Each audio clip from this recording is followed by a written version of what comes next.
background of your app. So it's pretty much a chunk of code that can run and it doesn't interfere with the users, just using the app or anything like that.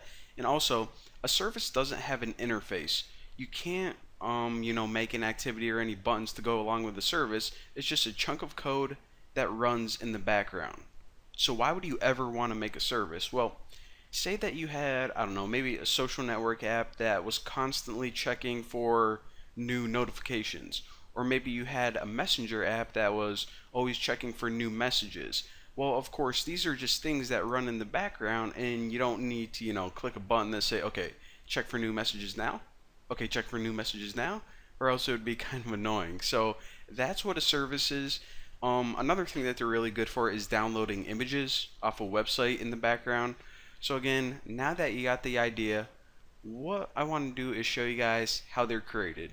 And what I did is I pulled up that Apple's bacon program that we made earlier, and that's just because I'm going to show you guys that whenever you create a service properly, it's just a chunk of code that runs in the background and it doesn't interfere with the user experience. You can just put a button on the screen or something, just anything that you can interact with to essentially demonstrate that, okay, the service isn't interfering with the user experience at all. So actually we can close out of these. We really don't need those files. We're not going to be editing those at all. So again, I'm going to keep my apples and bacon Java files open just so you guys see what's going on.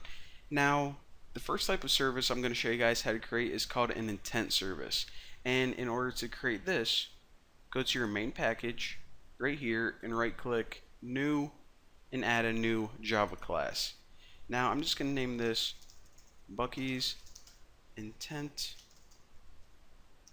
service and click OK, and we'll just pretend that this service is for downloading images off the internet. Although all I'm going to do is I'm just going to print out a little bit of text that says like the service is running or something, but we'll pretend that this is for downloading images off of, like, I don't know, maybe we made like an Instagram type app or something like that. Alright, so whenever you make a new intent service, there are a couple rules that you have to follow. The first rule is you need to have a constructor in here, and that's just kind of for housekeeping. And the second rule is you need to have a method called onHandleIntent. Now inside that method is where pretty much whatever you want your service to do, that's where the code goes. So remember those two rules, and let's go ahead and import everything to make it work first. So Android app intent service, because that's pretty much what this class is doing, and Android content intent. There we go, it already knew. Alright, so in order to make this class this intent service, we actually need to, holy caps lock, inherit from intent service. So now once we do that, again, the first thing I said is public. Actually, I wonder if there's an autocomplete for a constructor. There we go.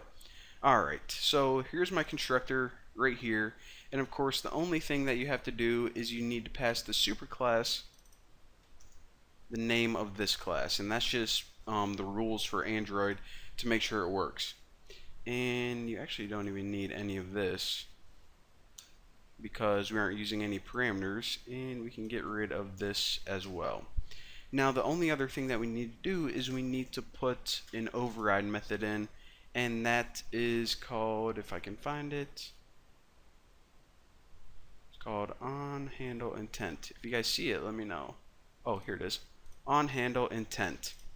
So again, this is just housekeeping stuff. This is saying that this is indeed an intent service or a service, and in here I'll just write like this is what the service does. So this is pretty much to meet the most important part. So for now, since we don't want this service to actually do anything, what I'm going to do is I'm just going to import android.util.log, and this is just so I can print out a log message right here so we can see that this is actually working. Now in order to do that, we already did this before, so nothing new. So private static final string tag, and remember you set this equal to whatever your package name is, and this is just standard. I'm not just like making this up. You should name it tag, and you should set it equal to whatever your package is.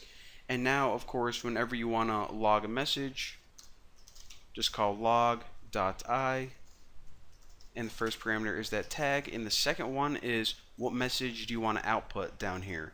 And I would just write something like the service has now started. Alright, so that's all this service is going to do. Of course, like I said, later on you may want to like check some database for updates or download images or see if you got any new chat messages in here, but for right now, just print out a message, oh well. So after this, what we need to do is we need to hop over to the manifest, and in our manifest, we need to say, okay, we actually are using this service right now. So if you go right above application and right below activity, because this is, well, it's just where you need to put it.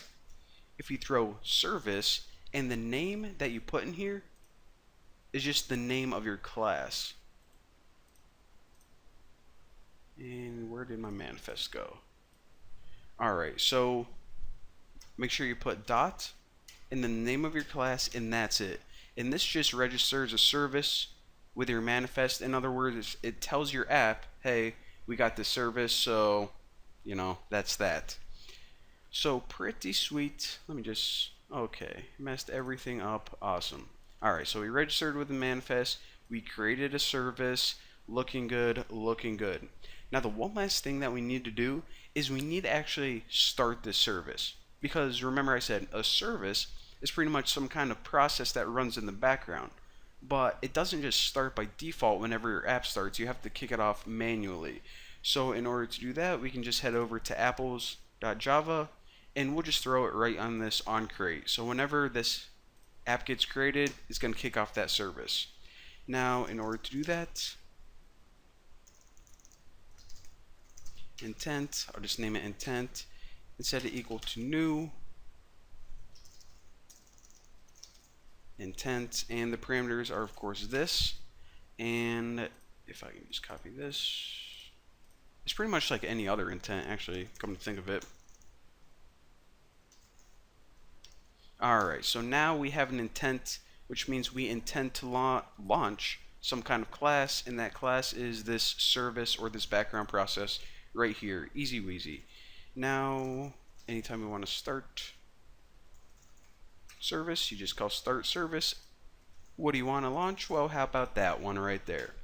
Alright, pretty stinking sweet. So now, as soon as this app starts, it's going to launch this service.